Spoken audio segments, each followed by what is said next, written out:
Welcome to the Gray Area. Here in the Gray Area, we talk about all the things impacting our youth in our community and how the youth justice system plays a part.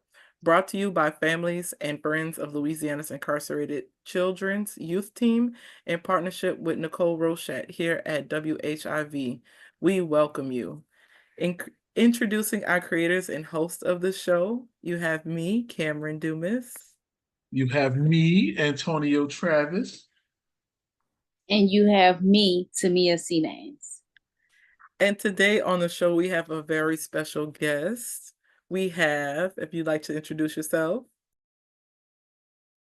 Hi, I'm Caprice Daniels. I'm 18 as of Monday. Whew, getting old. And I go to Northwestern University in Chicago. Well, thank you, Caprice. Thank you for that lovely introduction. You already beat me to the first question. Well, as we said before, the topics today is including youth experiences, which includes personal experience regarding topics that may include the school to prison pipeline, policing, kid pushouts in schools, community concerns, etc. So today we have Caprice on the call, and we just wanted to get her experience on many things that happens in her communities. So Caprice, one of the first questions that we may ask is, what is your experience with the youth justice system?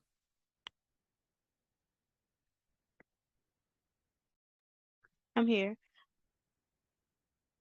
My experience with the youth justice system has been a secondary experience. In school, from elementary to high school, I went to public school. So schools that were part of the Orleans Parish School Board. And in the classroom, I was always the what they would call overachiever or the teacher's pet because I was just so interested in learning. But everyone around me had different experiences when it came to school. And the most notable experiences are the ones who, like my best friend, for example, I'm not gonna drop her name, but she didn't really enjoy school and she didn't enjoy the way in which she was being taught in school. So she started to act out, quote unquote, or what some people might call to start acting trouble or start to be trouble. But it wasn't because of the teachers, it wasn't because of the learning, but it was because of emotional imbalance that she was dealing with from inside and outside of school.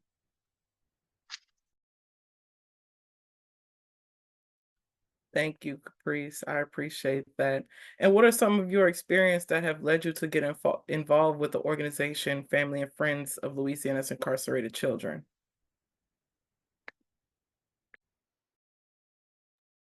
So I am the daughter, cousin. Oh, Jesus. I'm the sister, daughter, and cousin of men who were products of the school to prison pipeline. My father didn't graduate high school because of incarceration. One of my brothers didn't graduate high school because of incarceration, and another one of my brothers graduated high school but was also incarcerated in high school. Um, Even though girls typically don't go down the normal, what you would call school to prison pipeline path, a lot of my friends lacked an interest in school, so they started to show symptoms of going down a path that wasn't going to lead to freedom. And when I talk about freedom, I'm not talking about like stereotypic freedom. I'm talking about holistic freedom, freedom over your time, freedom over your money, freedom over how you spend your day, freedom over what you put in your body. Priest, I like what you just said just now. You know, and I hope I can meet you one day because you sound like you do some good thinking around these topics. I got a question for you. What are some of the issues you see happening in your community? More specifically, like when you think about education, like I know you went to a, a school in New Orleans, am I correct?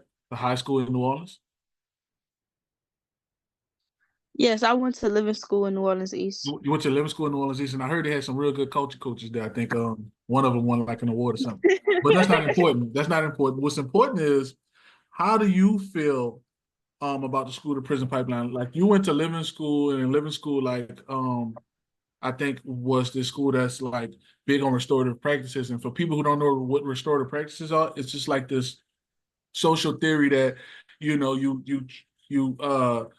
you meet people, you resolve conflict in a way that honors people's humanity. Is not punitive. You like see the whole person and all of those things. And so the school Caprice went to was like a school that centered that. Caprice, how do you see restorative practices like like is that something you see that works like doing circles? Because I know you've been a part of circles in schools. Is that something you see that works, or do you feel like the traditional, more punitive, suspending kids and sending them home way it works better? How do you feel about that? I think the restorative justice process really works because, like I was talking about previously, restorative justice project, restorative justice projects, and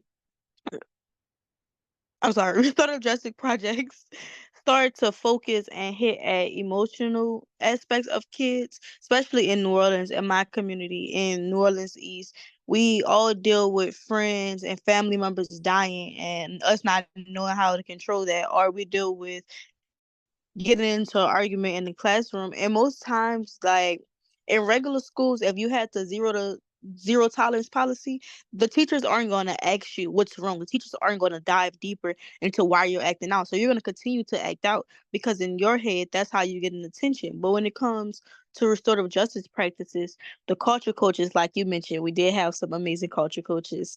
They actually took the time to understand you as a person. They took the time to understand your upbringing and your environment outside of the school to make the school environment better. And I also really enjoyed the restorative practices because it allowed you to talk through your conflict. Like in the real world, yeah, you'll get sent home from work. Like the real world, the corporate real world, very very easily mimics the traditional public schools. But what living school taught and through the restorative justice process, oh my God, I'm so sorry, processes was that there can be a difference and you can shape a person in a different type of way. It's not always about punishment, but like you said, it's about saving humanity and it's about making sure that we still feel human at the end of the day. I appreciate that, Yeah, Caprice, and don't worry about it if you like. Caprice. Hold on, Karen. Um, I appreciate what you're saying because you tied it right into something that like raised my antennas, right? You're 18 years old, you are new to college, you're navigating college, right? And all those things, right? How essential is the teacher student relationship in like molding young people and them developing, through our life? How essential you feel that is to the development of the young person? We often hear about, professionalism or like, I'm an adult, you're a kid, sit down, that's it. But like, can you speak more to like, did you have good relationships with your teachers or the people on your discipline team or the culture team? Did you build relationships with them, or was it more, status quo, type of interactions? Okay, so I'm so happy you asked that question. I get to brag on living school staff. When I tell you I 100% with all my heart loved living school staff, every person in that building. And this is where I draw the distinction between a teacher and an educator. A teacher is just somebody who feels like they have a passion for learning a certain subject and teaching it to people, and like don't really care about the people that they're teaching it to, but care more about the material and what they're supposed to be, what the face value objective is. But when it comes to educator, which Living School had plenty of, these people care about you as people. Like most of my, not even most of, all of the people, all of the staff members in Living School, even if I didn't have a class with them personally, we knew each other. We knew each other's name. We probably knew a fun fact about each other because Living School fostered that community sense. And this brings me to Maslow's hierarchy of needs. One of the lowest hierarchy is the sense of, I mean, one of the lowest pillars on the pyramid is the sense of belonging and community. We as young as developing adults and adolescents, we have to have that sense of community and sense of belonging in order to get to those next levels of, like you said, professionalism. Because I do believe that, like, going to a school like Northwestern, there's a certain amount of professionalism needed, but you aren't going to get that professionalism through punitive practices. You're going to get that professionalism through somebody sitting with you and talking to you about why what you did and why your actions weren't good and how you can improve your actions. I feel like most times it's just like, okay, you did this and here's a consequence. But at living school, it was like, you did this. This is what your actions caused. Now you have the chance to make it right and grow from it. Um, as humans, growth is very essential. We see that through evolution. We see that through this new technology wave. You have to keep growing and you have to keep learning. But if you don't like if you and the person who's teaching you whatever knowledge you have don't agree or understand, like, or have a sense of understanding, you're not gonna have any connect. Caprice, you know, before I say what I'm about to say, I know Cameron got to go in and educate the audience right quick. Cameron, can you educate our audience? I just want to let everybody know that you are tuned in to 102.3 WHIV FMLP, New Orleans community radio dedicated to human rights and social justice. Hashtag in all wars. This is the Living Well in the Big Easy monthly edition of The Gray Area. Featured to you by your hosts, Cameron Dumas, Tamia Seamans, and Antonio Travis. Cameron, we appreciate you so much. And continue to plug.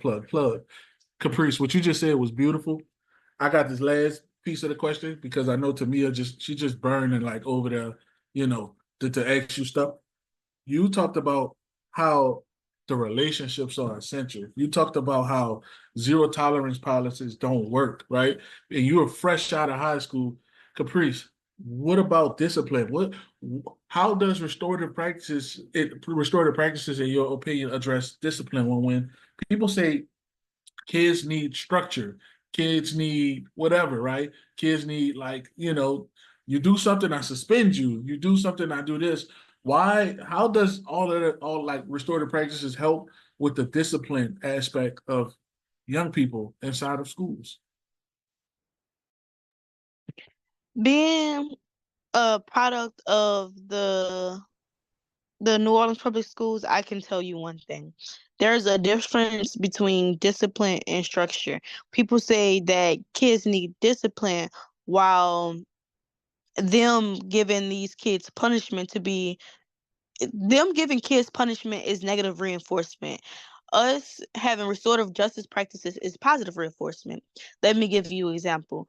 If you go, if I, so let me go back to middle school, putting myself as a student in this situation scenario. I'm in a classroom. I call out without permission. The teacher say, "Okay, go to the dean." Me and the dean don't have a strong relationship, so now we're raising our tone and raising our voices. The dean decides that she wants to take it to her hands and suspend me. Now I'm suspended on punishment. The relationship with the dean did not grow. The relationship with the teacher did not grow because instead of her giving me a warning or instead of her asking me a question, she automatically turns to the zero tolerance policies. She knows that she has these policies to defend her and to back her up. So she don't have to ask me why I called out. She don't have to tell me. She don't have to have patience.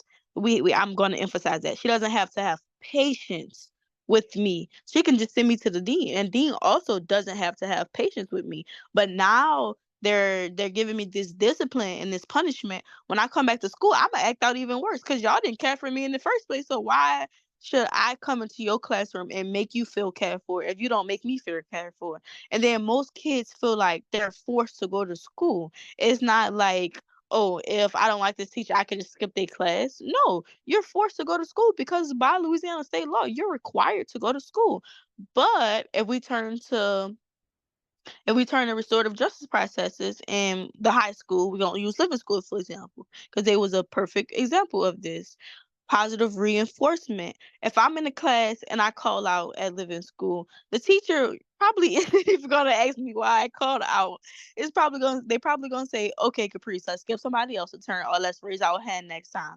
See how we didn't even have to go to the culture coaches because we ended it right there. But let's give a different scenario. Let's give a scenario where I would have to go to a culture coach. Most times I see students having to go to a culture coach through like an argument. So okay, this is a funny scenario, but I'm sitting in chemistry class at living school, and the teacher having a bad day. I'm having a bad day. It's not working. Somehow I'm not understanding my work. She don't understand how to teach it. So now we're arguing with each other. She feels like she can't get through to me. She's gonna call a culture coach to come get me, or she's gonna ask me to exit the not exit the building, exit the room, and go talk to her culture coach. I'm gonna go talk to a culture coach. We're probably gonna walk around and have that movement to release that negative energy out my body. That's a different story. But after that, we're gonna have a relationship because the culture coaches aren't gonna come at me and say, "Why are you arguing with that lady?" They're gonna say, "What's wrong? Like, what's up? How do you feel as a person?" And then they're gonna address you arguing with. It's it's that humane and that patience factor. Culture coaches, that's why I feel like the difference is between culture coaches and deans. Culture coaches have patience. They're literally there to preserve the culture. They're literally there to be coaches in life. They're not there to be disciplinarians. And that's where this comes back to me saying that discipline and structure are two different things. Because discipline is like, okay, you have to be stern, you have to be firm in this.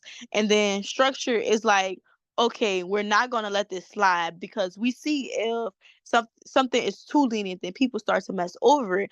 But with the positive reinforcement of living school still had structure because we knew the after the restorative circle that I was going to be able to go back to class, and it wasn't going to happen again because I've grown from the moment, and I understood my faults in the moment, and I understood that my feelings were validated, unlike the other situation.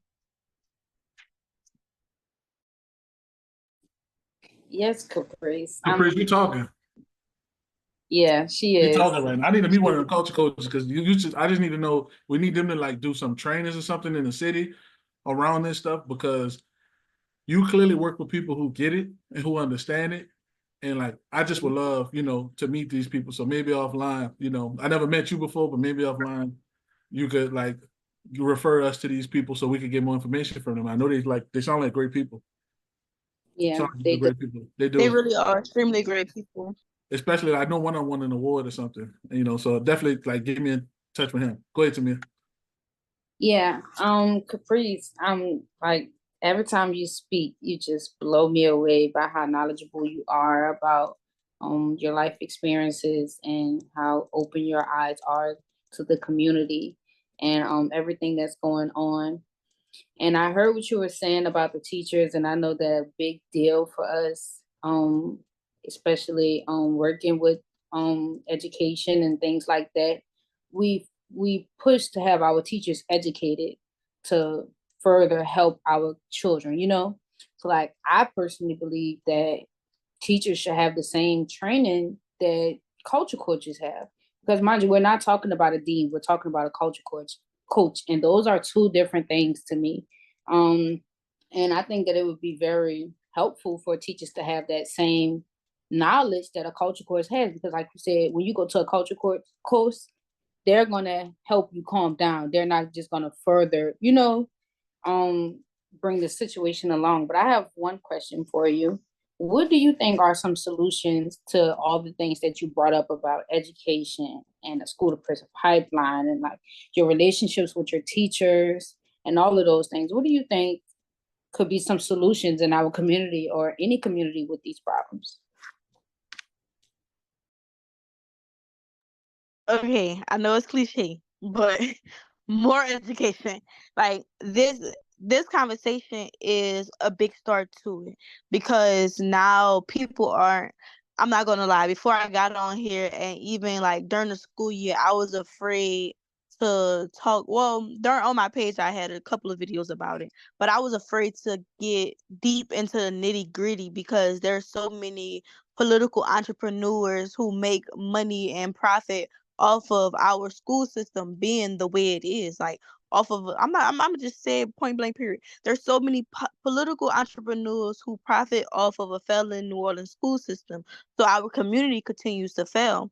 After Hurricane Katrina, the first thing that the new school board did was fire most of the native and the local teachers. So now you're taking I'm sorry, it was called the teachers union. Now they're taking the community out of the schools and putting teachers from Teach from America in. Now, I'm not going to say, like, I'm not saying that something is wrong with Teach for America, because our school CEO from Living School was a Teach for America teacher. But what I'm saying is these teachers have to have compassion inside of our classrooms. So, like you said, I feel like educators in the classroom need the same training as culture coaches, but I also feel like it goes deeper than the teachers and it goes deeper than the culture coaches. We need some really big emotional trauma healing within the community, and it needs to be like a widely accepted thing, because nowadays, especially with Gen Z, like it's such a trendy thing. Once something is trendy, they're on it, then they're off of it. But when it comes to emotional healing, our school system has been messed up since 2 years before Hurricane Katrina. That's almost 21 years. Like, of a messed up school system that's intergenerational. It's not just about one generation, but it's about everybody realizing that they play a part and they play a role. And even if people in the community aren't in the school system or don't have somebody directly in the school system, it still should be their goal to push for education, because like all the greats before us always said, education is knowledge and knowledge is power.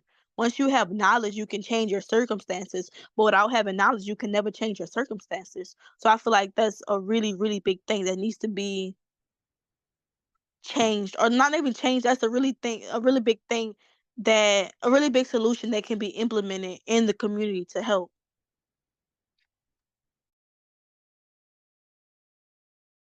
Yeah, Caprice, I really agree with you. And I you appreciate you can, talking that talk. yeah.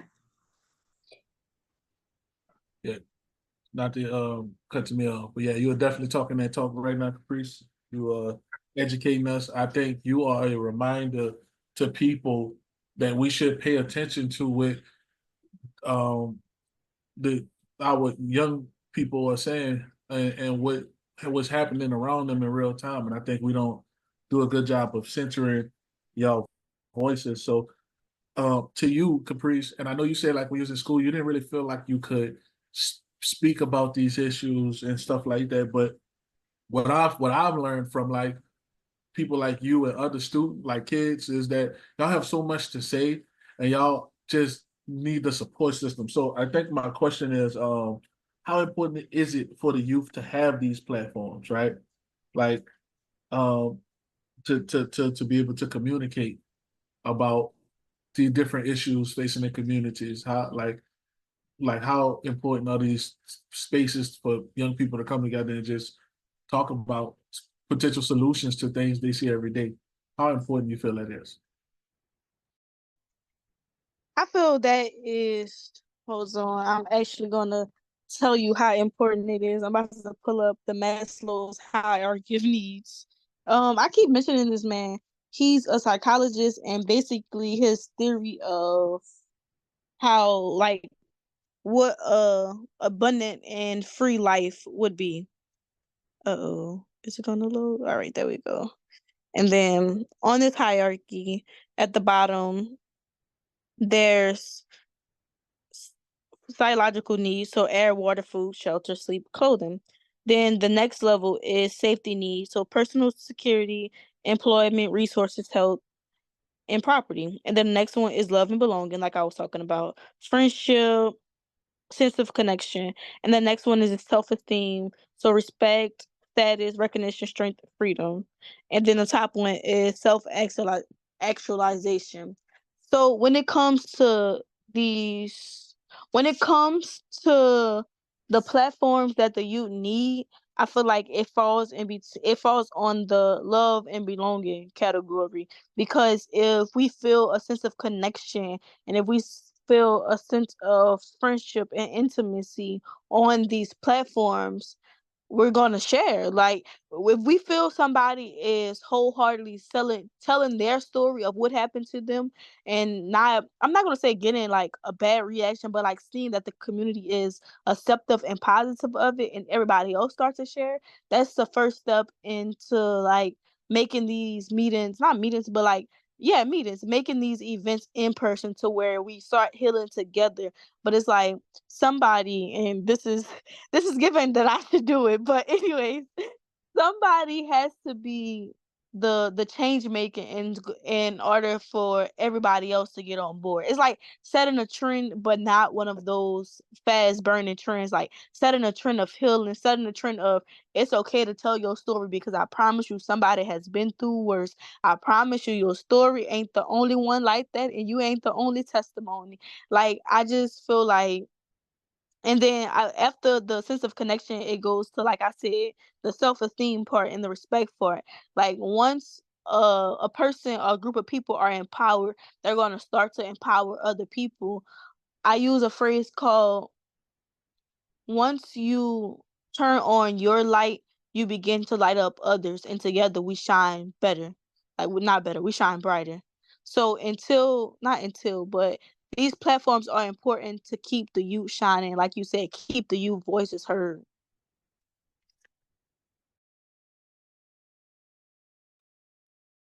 Thank you, Caprice. And if you are just tuning in, we want to let you know that you are tuned in to 102.3 WHIV FMLP, New Orleans Community Radio, dedicated to human rights and social justice. Hashtag end all wars. This is the Living Well in the Big Easy monthly edition of the Gray Area with your host, Cameron Dumas. Tamia C. Nance.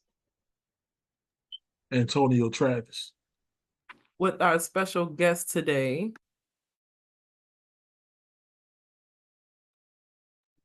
Caprice Daniels. and as we're wrapping up today, we just wanted to go ahead and give out some calls to actions. Thank you, Caprice, for your time today. You have been a true inspiration, and everything that you said today was fire. We appreciate you. And these are one of the first steps that it takes to get our youth voices heard all across the nation. So thank you for your We time. appreciate you, Caprice. You are the truth. Like Cameron said, we appreciate you coming on and speaking truth to power for us. Cameron about to tell us what our call to action is and what we got to do so we could keep on getting to that place that Caprice talking about when we talk about restorative justice and treating our folks like human beings and not being overly punitive. Educate us, Cameron Dumas. Thank you. And I'm so glad you said that, because that brings me to my first call to action, which is registering to vote, because our voices matter. We have online registration by October 15th and in-person registration by October 7th. It is a congressional election year in Louisiana, and folks will be voting on the House of Representatives. And it is also important to remember that this is the election year as well. So it is important for us to go out there and make sure that we register to vote, sign up to volunteer for Get Out to Vote as well. And if you have if you wanted to get involved with us and wanted to reach out to us, please, we have chapter meetings all across the state that you can get involved with. We have the Shreveport chapter, their next meeting is September 20th, Lafayette chapter, which is September 27th, and the New Orleans chapter, which is September 23rd. If you want to get more involved, just contact us at FFLIC.org, FFLIC.org. And with that being said, thank you for tuning in to The Gray Area. Wakanda. Bye.